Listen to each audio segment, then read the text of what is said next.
사무엘상 1장 1절에서 20절까지 말씀입니다. 그럼 저와 여러분이 한 절씩 교독하면서 읽도록 하겠습니다. 제가 먼저 읽겠습니다. 에브라임 산지 라마다임 소빔에 에브라임 사람 엘가나라 하는 사람이 있었으니 그는 여로함의 아들이요 엘리후의 손자요 도후의 증손이요 숲의 현손이더라.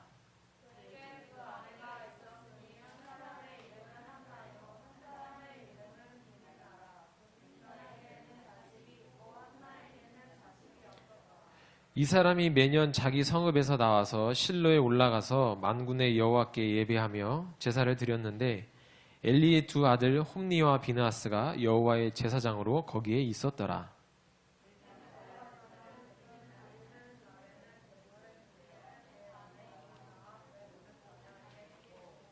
한나에게는 갑절을 주니 이는 그를 사랑함이라. 그러나 여호와께서 그에게 임신하지 못하게 하시니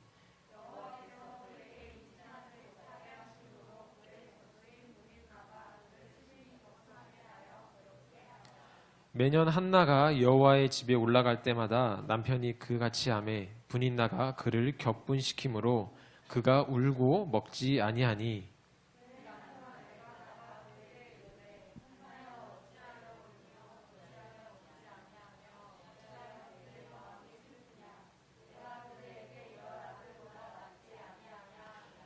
그들이 실로에서 먹고 마신 후에 한나가 일어나니 그때의 제사장 엘리는 여호와의 전 문설주 곁 의자에 앉아 있었더라.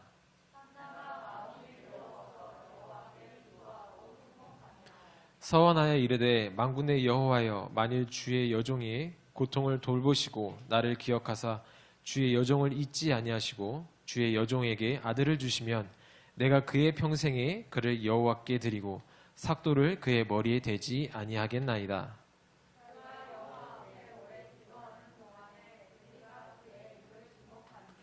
한나가 속으로 말하매 입술만 움직이고 음성은 들리지 아니하므로 엘리는 그가 취한 줄로 생각한지라.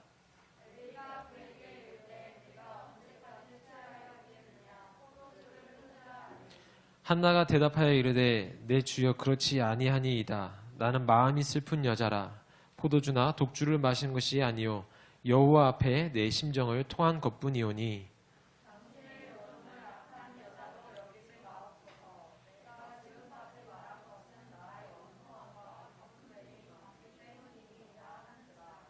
엘리가 대답하여 이르되 평안히 가라. 이스라엘의 하나님이 내가 기도하여 구한 것을 허락하시기를 원하노라 하니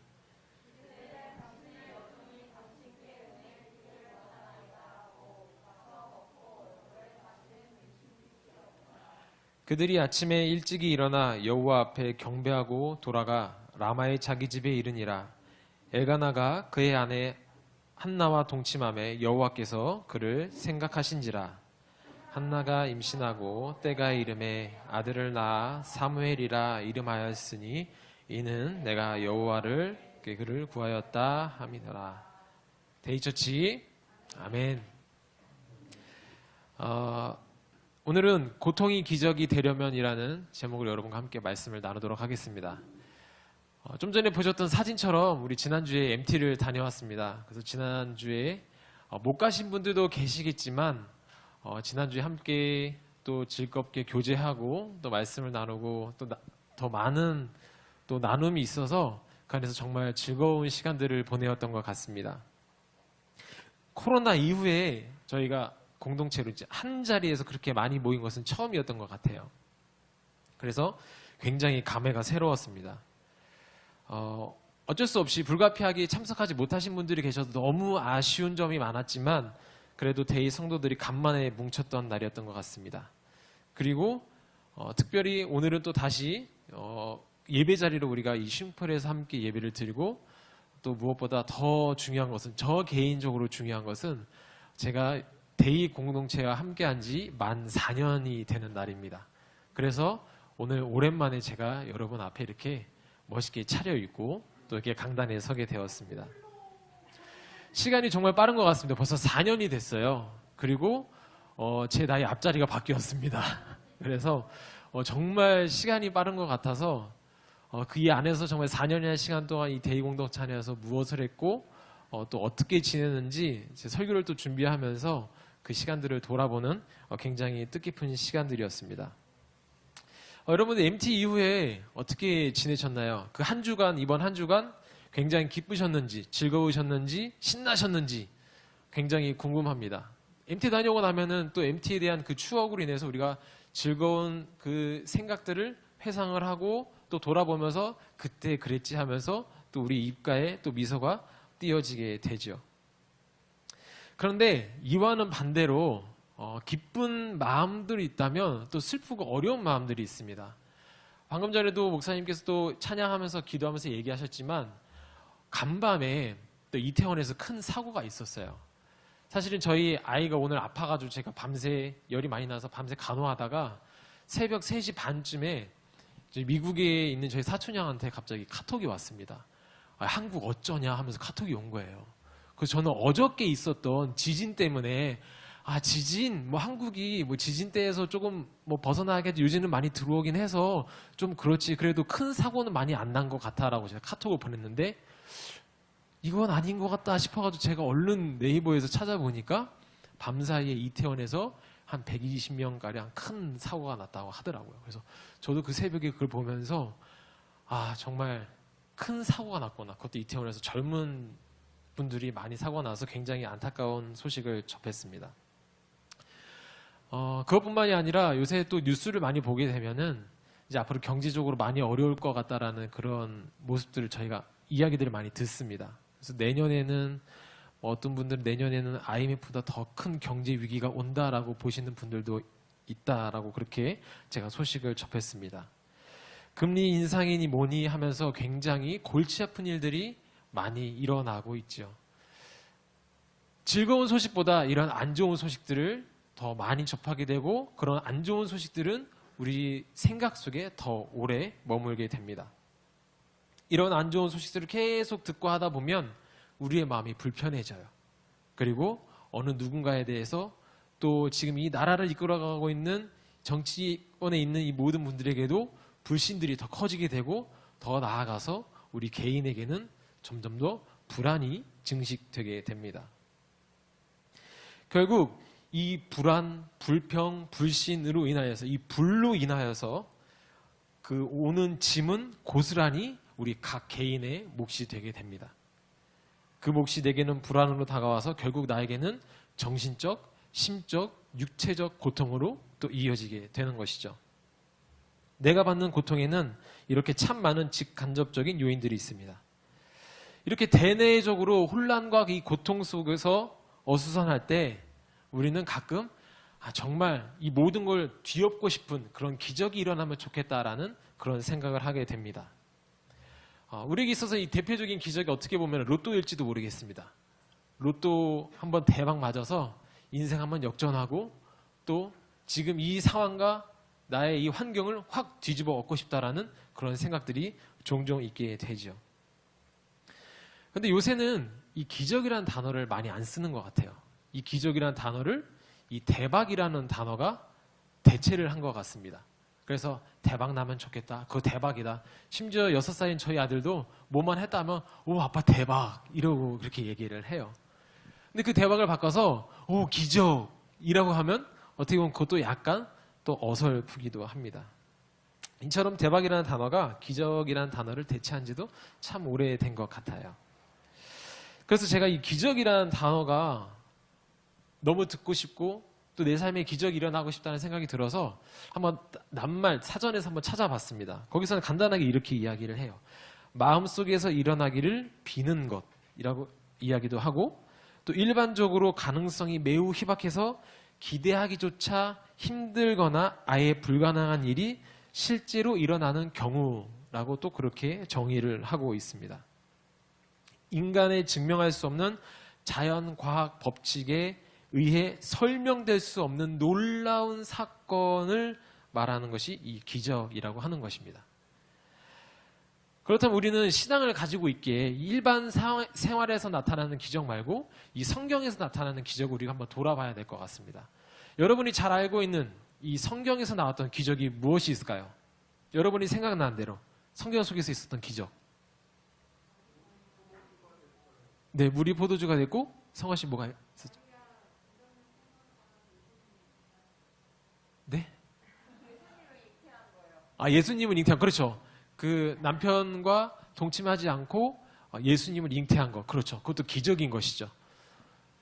성경 속에 등장하는 기적들이 굉장히 많습니다. 특별히 예수님이 일하셨을 때, 그때는 정말 성경의 한 3분의 1 이상이 예수님의 기적에 대해서 이야기를 하고 있죠.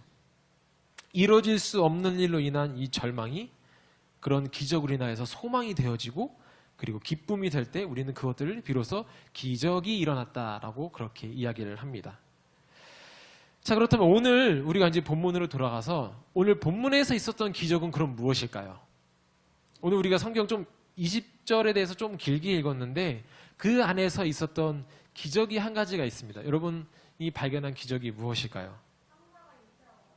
네, 그렇죠. 한나가 잉태한 것입니다. 하나님께서 막으셨던 그 한나가 그 출산을 한다는 것이 오늘 성경에 나온 기적인 것이죠.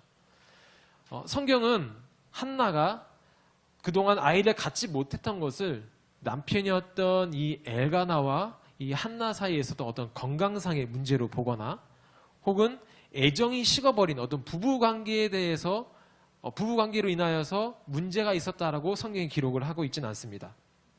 그래서 그 부분을 오늘 그저 여호와께서 그에게 임신하지 못하게 하시니라고 하면서 5절과 6절에 2번이나 반복하면서 이야기를 하고 있습니다. 명백한 불임의 원인은 하나님인 것이죠. 그래서 저도 굉장히 궁금했어요. 왜 하나님이 이 한나라는 여자에게 불임을 하게 하셨을까? 그래서 궁금해서 보니까 연달아 2번 나온 이 본문을 보면서 첫 번째 들었던 생각은 이거 성경이 뭔가 실수했다. 한글로 성경을 번역하면서 뭔가 문제가 있어서 이것이 2번 기록이 되었다라고 생각해서 원어 성경을 살펴보니까 원어 성경에서도 2번 반복을 하고 있습니다. 우리가 잘 알고 있다시피 반복한다는 것은 굉장히 중요한 것이죠. 그래서 성경의 저자는 오늘 이 반복을 통해서 하나님이 한나의 출산에 직접적인 연관이 있다는 것을 오늘 그렇게 시사하고 있는 것이죠. 이처럼 성경 속에서도 일정 기간 동안 이 불임하는 여성의 이야기가 등장을 합니다. 그것도 불명확한 이유로. 그런데 얼마 후에 이 하나님의 은혜와 또 하나님의 직접적인 이 개입으로 인해서 그 여자가 또 출산을 하는 이야기가 뒤이어지는 것을 우리가 알 수 있습니다. 그런 의미에서 한나가 오늘 이렇게 아이를 갖지 못하는 건 역시 하나님의 이 섭리의 결과로서 오늘 꺼져가고 있는 이스라엘 그 땅 가운데 왕정 시대를 열어가고자 하는 하나님의 큰 뜻과 계획이 그 안에 개입된 것을 여러분이 기억을 하시면 좋을 것 같습니다. 하나님의 개입으로 인해서 오늘 이 한나의 불임이 왜 있었는지에 대해서 우리가 지금 알게 된 것이죠. 하지만 한나에게는 그동안 불임되었던 그 모든 순간들이 고통이었습니다. 그런데 재밌게도 오늘 본문에는 이 한나가 가지고 있는 이 불임에 대한 고통 말고 또 다른 고통이 오늘 등장을 합니다. 어떤 것인지 혹시 여러분 아시나요? 나윤 씨 어떤 고통이었죠? 네. 고맙습니다. 괴롭힘이 있었죠. 그래서 그 대목을 보게 되면은 그것이 바로 이 남편의 또 다른 아내였던 분인나가 오늘 이 한나를 괴롭히는 장면들이 나옵니다. 본문에서는 이 분인나가 한나를 괴롭히는 것을 격분하게 했다라고 이렇게 그것도 2번이나 오늘 또 이야기를 하고 있죠. 이건 역시 중요하다는 내용인데 우리가 좋은 뜻으로 지금 격분했다라고 성경은 기록하고 있지만 사실은 그것이 더 심한 저주였다는 것입니다. 그래서 알게 되면 어떻게 이야기를 하고 있냐면은 바로 이 분인나가 한나에게 이야기를 할 때 하나님께서 허락하신 이 자녀의 축복도 받지 못한 버림받은 여자라고 그렇게 저주를 하는 것이 오늘 이 격분하게 된다는 것의 이 주요한 의미가 되는 것입니다. 그래서 한나는 그 고통 가운데에서 불임의 고통뿐만이 아니라 오늘 분인나의 이 저주 섞인 이 괴롭힘에서 또 고통이 있다는 것을 우리가 알 수 있는 것이죠. 그래서 본문에서도 분인나는 자녀가 있었는데 한나는 없었다라고 기록을 하고 있습니다. 이 대목만 보더라도 여러분이 어떤 분위기신지 잘 아실 거예요. 그래서 우리가 종종 보는 이 드라마에서도 보게 되면은 조선시대의 왕가를 배경으로 했을 때 그런 장면들이 많이 나오죠. 자녀를 낳을 수 없는 이 중전이 있는데 그 왕의 또 다른 왕후를 통해서 얻은 이 세자를 보고 아드님, 세자님 이렇게 부르는 장면들이 나옵니다. 내 배를 통해서 낳지 않는 그 남의 자식에게 아들이라고 불러야 되는 것이죠. 어떻게 보면 이 서류상에서의 아들일 뿐인데 그 아들을 정말 아들이라고 불러야 하는 이 치욕스러움은 우리가 어떻게 보면 상상도 할 수 없는 그런 고통일 수가 있습니다. 이런 고통이 있음에도 불구하고 또 한편 분인나의 입장에서 봤을 때에는 한나를 좋아할래야 좋아할 수가 없었어요. 왜냐하면 오늘 본문 4절에서 5절을 보게 되면은 이들이 엘가나의 남편이 제사를 드리러 올라갑니다. 근데 제사를 드렸을 때 그 드렸던 제물에 대한 분깃을 이 분인나와 자녀들에게는 일식을 주게 되는데 한나에게만큼은 오늘 그 곱절로 준다고 오늘 성경이 기록을 하고 있습니다. 남편인 엘가나가 이 한나가 불쌍해서 그렇게 곱절로 줬을까요? 성경은 그렇게 기록하고 있지 않아요. 성경은 한나를 더 사랑했다라고 오늘 그렇게 기록을 하고 있습니다. 분인나의 입장에서 나는 당신의 아들까지 낳아주었는데 지금 이 여자를 더 사랑해? 뭐야? 그럼 나는 뭐 애 낳는 기계야? 이렇게 생각을 할 수가 있는 거예요. 그러니 당연히 분인나가 한나를 좋아할래야 좋아할 수가 없는 것입니다. 그래서 한나를 마주칠 때마다 그렇게 저주 섞인 말로 한나를 괴롭혔던 것이죠. 하나님께 버림받은 여자야 라고 하면서 그렇게 저주를 했던 것입니다. 그런데 한나가 겪었던 이 불임의 고통과 그리고 또 다른 아내의 저주 섞인 고통이 있는데 그거 말고 또 다른 고통이 있습니다. 혹시 여러분 아실지 모르겠어요. 더 짜증나는 고통이 있는데요. 그 고통은 바로 한나의 남편이었습니다. 분인나가 네? 술 취한 취급한 거는 그 제사장이었던 엘리. 약간 이름이 살짝 비슷했어요. 네네. 왜 남편이 더 짜증나게 하냐? 저희가 한번 보도록 할게요. 분인나가 매년 그리고 혹은 지나칠 때마다 그렇게 한나를 괴롭혔었죠. 그럴 때마다 남편이 옆에 와서 위로를 해줍니다. 근데 그 위로에 대한 구절이 오늘 8절이에요. 자, 여러분이 8절 같이 한번 읽어보도록 하겠습니다. 자, 시작. 그의 남편 엘가나가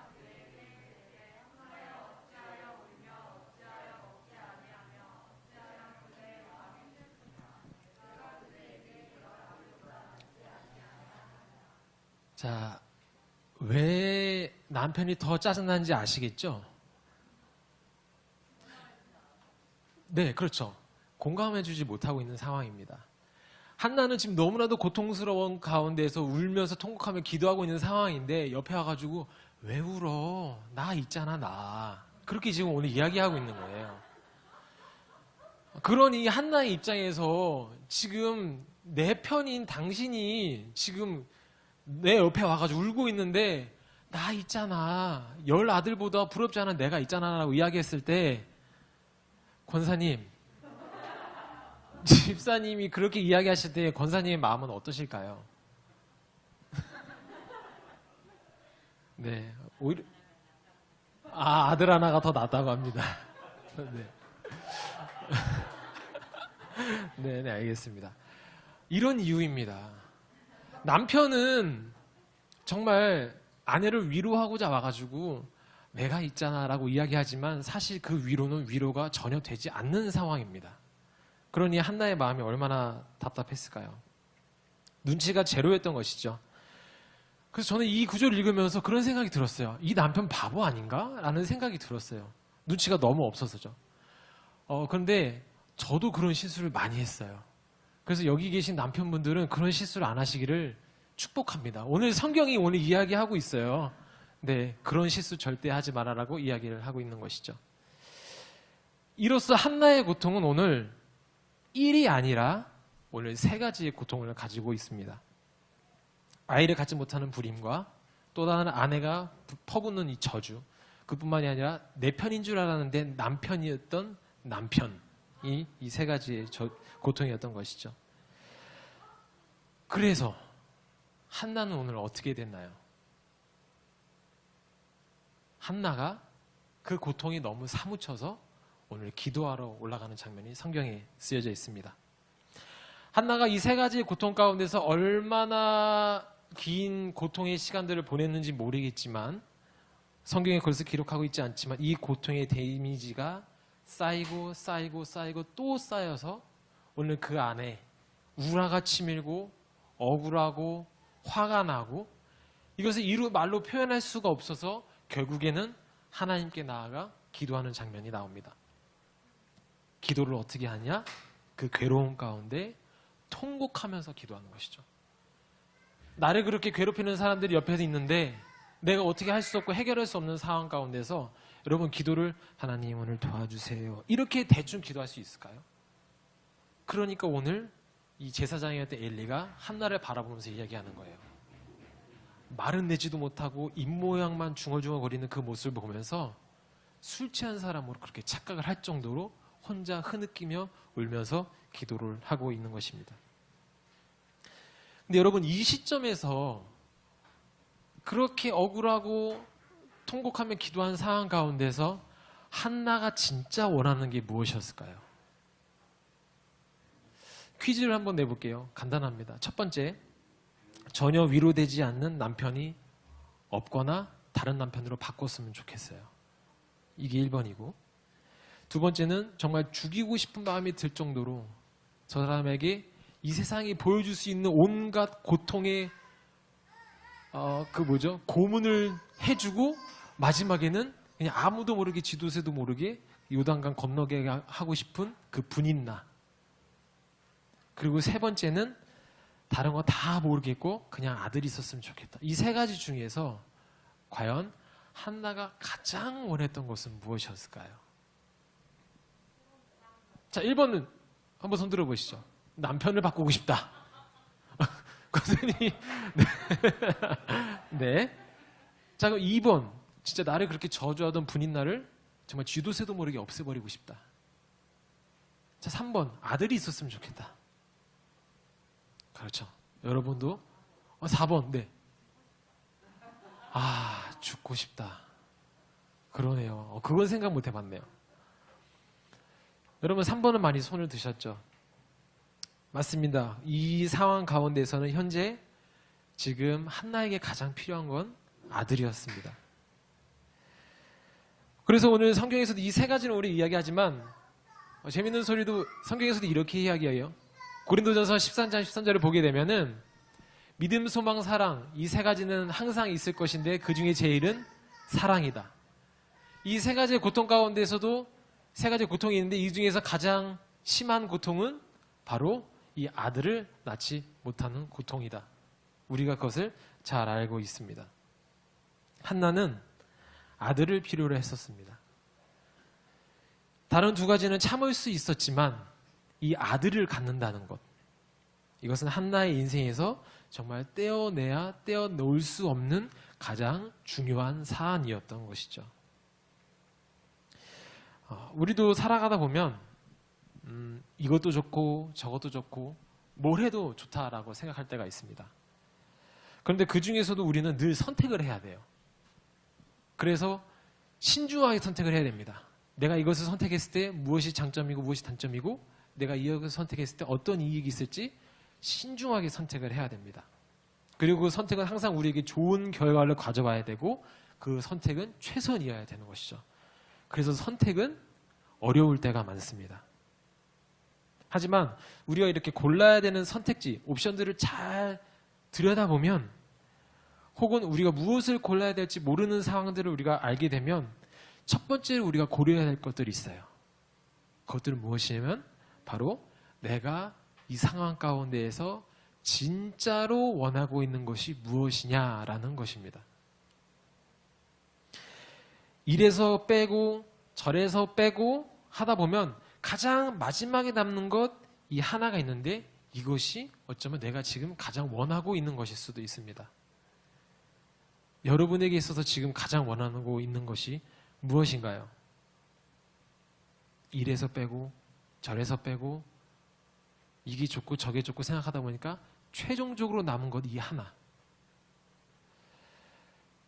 가격표도 안 보고 그냥 뭐 동대문 평화시장 가는 게 아니라 저 어디 압구정에 뭐 현대백화점 그런 데 가가지고 가격표 보지도 않고 이거 탁 이럴 수 있는 재력이라든지 아니면 주인의 눈치 볼 거 없이 정말 내가 꾸미고 싶은 대로 내 집 인테리어하고 벽 부수고 막 다 꾸미고 싶은 어떤 그런 다주택자의 꿈을 꾸시는지 아니면 운동 좀 열심히 해서 옛날 단어지만 몸짱이 돼서 다른 사람들에게 관심을 좀 끌고 싶다든지 아니면 좋은 컨텐츠 하나 발견해서 유튜브에서 구독자 100만 찍고서 정말 유명한 사람이 되고 싶다든지 어쩌면은 너 내가 누군지 알아? 영화에서만 보던 그 대사를 직접 날리면서 그 주변에 있는 모든 상황들을 아주 그냥 잠식시켜버릴 수 있는 그런 권력가가 되고 싶다든지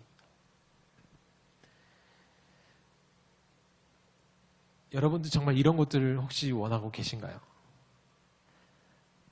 이런 것들은 내가 지금 현재 가지고 있는 현재의 결핍을 간헐적으로 해소를 시켜줄 수는 있습니다.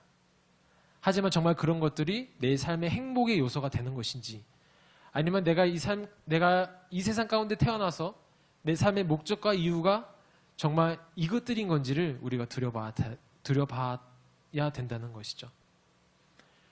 이것들은 필요 요소이지 우리에게 있어서 필수 요소가 될 수 없다는 것입니다.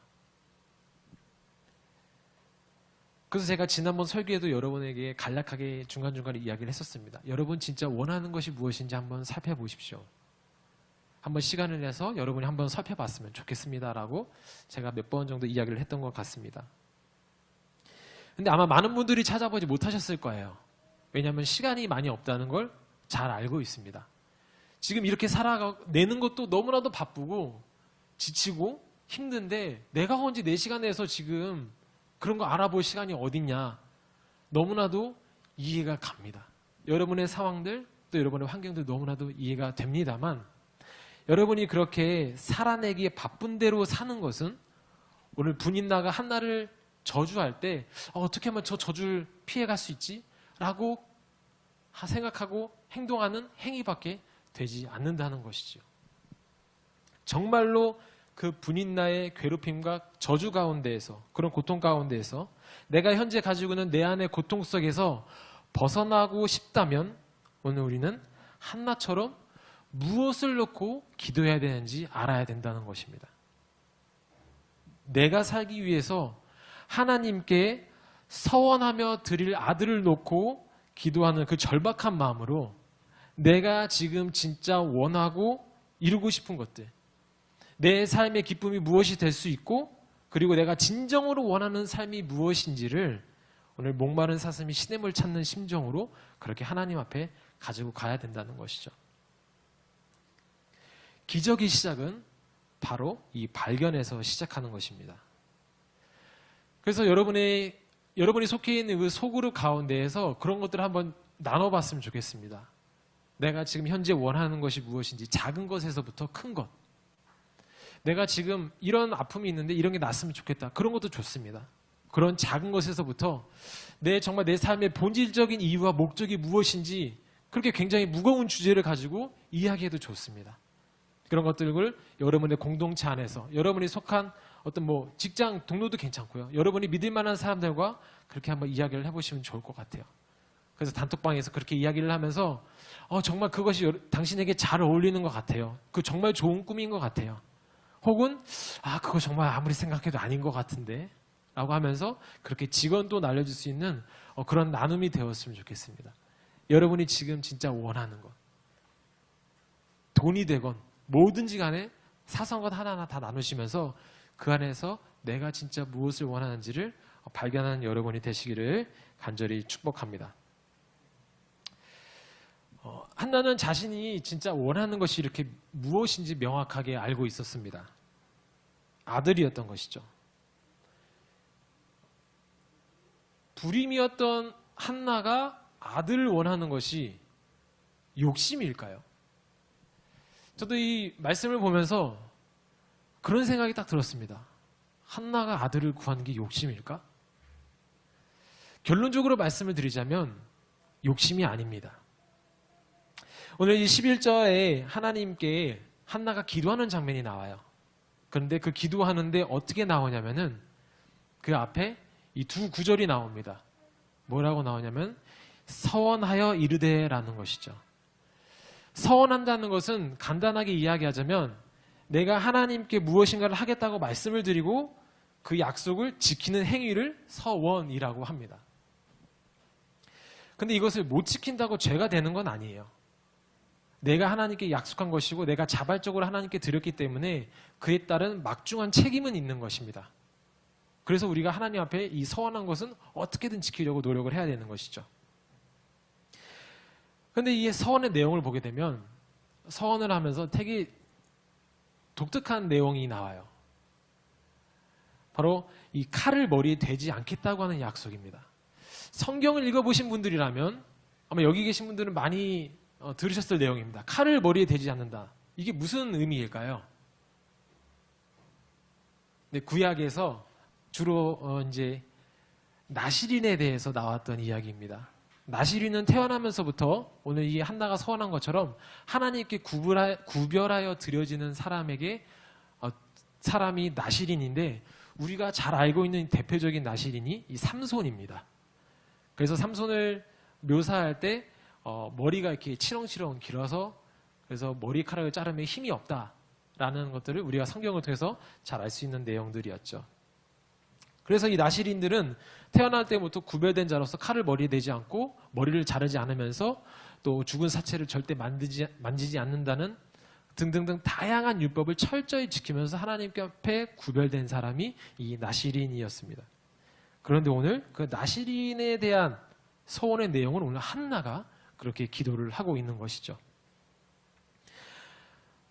한나는 어쩌면 하나님께서 나에게 자녀를 주시지 않는 이유를 이 서원에서 찾고 작정해서 오늘 기도한 것 같습니다. 하나님께서 이스라엘을 다시 일으키시려고 하는 그 큰 계획과 오늘 한나가 하나님께 한 약속이 일치되었던 것이죠. 그러면서 오늘 한나가 그토록 원했던 아들을 드디어 하나님께 축복으로 받게 되는 것입니다. 그렇게 서원 기도를 한 후에 아들을 낳고 그 이름을 오늘 사무엘, 내가 하나님께 구하였다라는 의미로 사무엘이라는 이름을 지어주었던 것이죠. 한나의 간구는 이처럼 어떤 한 개인의 욕망과 욕심이 아니었습니다. 그 이전까지는 한나가 하나님 나 아들 좀 주세요. 아들이 있으면 좋겠어요. 그렇게 기도했었지만 이번만큼은 이 한나의 마음을 다 잡고 결단해서 기도했던 것이죠. 내 태에서 내가 낳은 아들이지만 이 아들을 하나님께 드리겠습니다. 라는 그 결단의 마음으로 기도했더니 하나님께서 아들을 주신 것입니다. 그토록 내가 진정으로 바라고 원했던 것을 하나님께 다시 드릴 준비와 결단이 섰을 때 하나님께서 베풀어 주시는 모습을 우리가 발견할 수 있는 것입니다. 이 대목에서 아브라함이 이삭을 제물로 바쳤던 그 내용이 생각이 났습니다. 요즘 원더키즈 이제 미취학 아이들과 함께 나누는 이 본문의 내용이 오늘 이 아브라함과 이삭의 내용인데요. 누군가는 아들을 제물로 바치는 정신 상태가 온전치 못한 백발의 노인으로 바라볼 수가 있었겠지만 신약 성경에서는 이 아브라함의 행위를 믿음이라고 정의를 하고 있습니다. 이삭을 바치는 행위가 오늘 바로 이 한나가 하나님께 드리는 서원의 기도와 유사하다라는 것이죠. 그토록 원했던 자녀, 그리고 내가 바래왔던 것, 내가 가장 귀하게 느끼는 것을 하나님께 드린다는 결단을 내렸을 때 하나님의 일하심을 본다는 것입니다. 여러분에게 기적이 필요하시다면 그토록 원하시던 것을 하나님께 드리십시오. 그렇다고 내가 돈이 많았으면 좋겠는데 내가 번 돈을 다 가지고 하나님께 헌금을 한다라고 그렇게 오해는 안 하셨으면 좋겠습니다. 돈을 많이 벌고 싶은데 왜 내가 돈을 많이 벌고 싶어 하지? 내가 어렸을 때부터 가져오던 이 돈에 대한 어떤 결핍, 어떤 상처인가? 혹은 아니면 단순히 다른 사람이 돈을 많이 버니까 내가 돈을 많이 벌고 싶어 하는 그런 욕심인가? 등등등 다양하게 그 이유를, 왜 그런지 이유를 찾아보시고 어떠한 결핍에 대한 상처인지 혹은 단순한 욕심인지 충분히 돌아보신 후에 발견한 그것을 하나님께 가지고 나아가는 것입니다.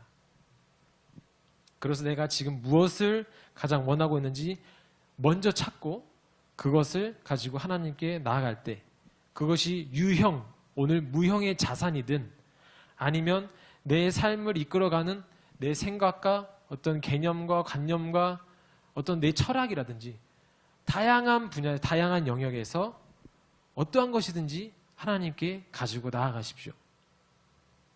하나님은 우리가 발견하는 것을 가지고 나오는 것을 기다리고 계십니다. 그리고 그것을 하나님께 간절함으로 이야기했을 때 비로소 한나의 임신처럼 그 즉시 해결해 주실 것을 저는 믿습니다. 여러분이 발견하시고 여러분이 가지고 나가시는 겁니다. 어느 누구도 그것을 대신할 수 있는 건 아니고 내가 하나님 앞에 한나처럼 그렇게 간절한 마음으로 가지고 나갔을 때 그때 하나님은 일하십니다. 그럼 오늘의 말씀을 정리하면서요. 한나의 서원을 통해서 하나님은 아들을 주셨습니다. 그런데 한나는 곧 사무엘을 잃게 됩니다. 하나님한테 서원했잖아요. 내가 이 아이를 하나님께 맡깁니다. 그래서 한나는 사무엘이 젖을 떼자마자, 길어봐야 1년이죠. 젖을 떼자마자 제사장이었던 엘리에게 데려가서 그 어린 아기를 엘리에게 맡깁니다. 그리고 이스라엘의 마지막 사사로 그렇게 성장을 하게 되죠. 오늘 우리가 읽은 이 본문 뒤에 나오는 2장에는 그 모든 사건들에 대해서 한나가 하나님께 감사하며 기도하는 내용이 이 본문 2장에 기록되어 있습니다. 그래서 한나의 기도라고 하는 그 내용이 바로 2장인데요. 그 내용 바로 뒤에 또 특별한 내용이 있습니다. 한나가 사무엘을 하나님께 드리겠다고 그렇게 서원을 하고 전적으로 맡긴 것으로 인해서 하나님께서 그것을 잊지 않으시고 한나에게 아들 3명과 딸 2명을 더 축복해 주십니다. 산술적으로 계산을 하자면 400% 이상의 수익률이죠. 아들 하나 맡겼더니 아들 3과 딸 2를 주셨네. 이거 할 만한 장사인데 그렇게 생각할 수가 있습니다. 이런 일반적인 계산과 숫자가 대입되는 게 아니죠. 이 안에는 특별한 대입 값이 있습니다. 바로 준비와 결단입니다. 너무나도 갖고 싶지만 다시 곧 하나님께 내어드려야 하면서 하나님께 전적으로 맡겨야 되는 그런 결단이 필요한 것입니다. 그것이 돈이든 건강이든 내가 갖고 싶어하는 그 무엇이든지 말이죠. 근데 여기 더 중요한 게 있습니다. 하나님께 드릴 이 결단과 단단히 먹은 변치 않는 이 마음이 있어도 이게 빠지면 안 돼요. 기도입니다. 한나는 너무나도 괴롭고 억울하고 참담하고 유주 씨가 얘기한 대로 죽고 싶은 그 마음에 할 수 있었던 행동이 바로 기도였던 것입니다. 한나는 이 모질이 남편을 바꾸고 싶다라고 하지도 않았고, 자신을 저주하는 그 분인 나를 다시 저주하지도 않았어요. 이루 말할 수 없는 그 억울함, 그 분통함을 가지고 오늘 누구에게로 갔죠? 하나님께로 나아갔던 것입니다. 그리고 통곡하면서 기도했죠. 우리의 마음만 있다고 기적이 일어나는 것이 아닙니다. 삶의 주체이신 우리 하나님께 고백하며 나아갈 때 그때서야 기적이 꿈틀대는 거예요. 데이 단톡방에서 우리가 가끔 아이들 혹은 우리 어른들이 아플 때 같이 기도해달라고 부탁합니다. 이것이 누군가에게는 시덥지 않은 일일 수도 있어요. 아니, 뭐 이런 걸 가지고 기도 요청을 해 라고 생각할 수도 있겠지만, 기도 요청을 하고 있는 그 당사자에게는 이게 지금 절박한 거예요. 우리 애가 지금 열이 39도가 넘어서 병원을 가야 될지 말아야 될지, 병원 가도 얘 옷 다 벗겨놓고 그냥 추운데 달달달달 떨게 하는 그거밖에 없는데, 진짜 얘를 좀 낫게 하고 싶은데, 아니면 내 남편, 내 아내 너무 고통 가운데서 낫게 하고 싶은데 제발 같이 기도해 주세요. 이 마음으로 그렇게 단톡방에 올린 겁니다. 그리고 그 간절함을 하나님뿐만이 아니라 우리 공동체에게 함께 나누었을 때, 우리가 그 자리에서 잠깐 동안이지만 함께 기도했을 때 회복의 기적이 일어나는 것이죠. 이렇게 기도해 주셔서 감사합니다.